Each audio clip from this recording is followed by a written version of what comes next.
1 करोड़। हमारे देश में लगभग 1 करोड़ लोग फुटपाथ और ठेलों पर सामान बेचकर अपना और अपने परिवार का पेट पालते हैं।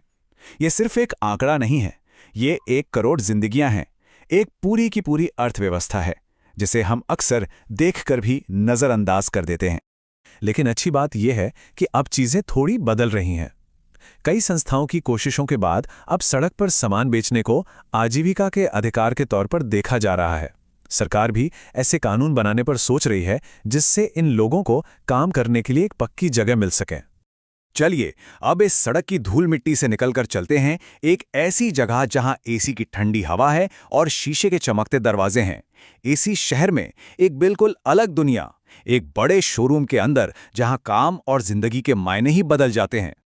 मिलिए हरप्रीत और वंदना से। बच्चू मांझी के ठीक उलट इनका काम एक बड़े बाजार में एक पक्की दुकान में है। ये शहर की फॉर्मल यानी कि संगठित अर्थव्यवस्था का एक उदाहरण है। देखिए, यहाँ कहानी बिल्कुल अलग है। इस शोरूम की भी अपनी कहानी है, जो एक छोटी सी दुकान से शुरू हुई थी और आज एक 3 मंजिला शोरूम तक पहुंच गई है। यहाँ अस्थिरता नहीं बल्कि ग्रोथ है, तरक्की है, जो बच्चू मांझी की जिंदगी से बिल्कुल अलग है।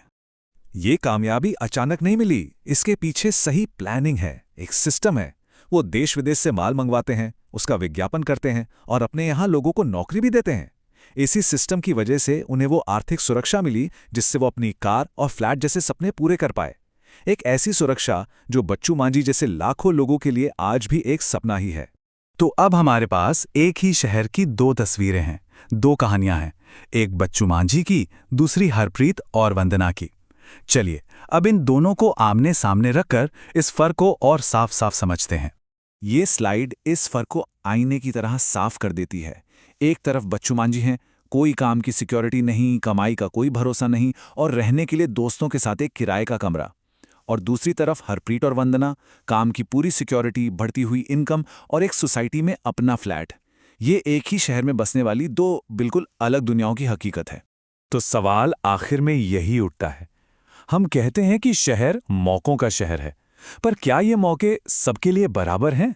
बच्चू मांझी और हरप्रीत की कहानियां हमें ये सोचने पर मजबूर करती हैं कि शहर में अवसर तो हैं, पर क्या उन अवसरों तक पहुंचने के रास्ते सबके लिए एक जैसे हैं?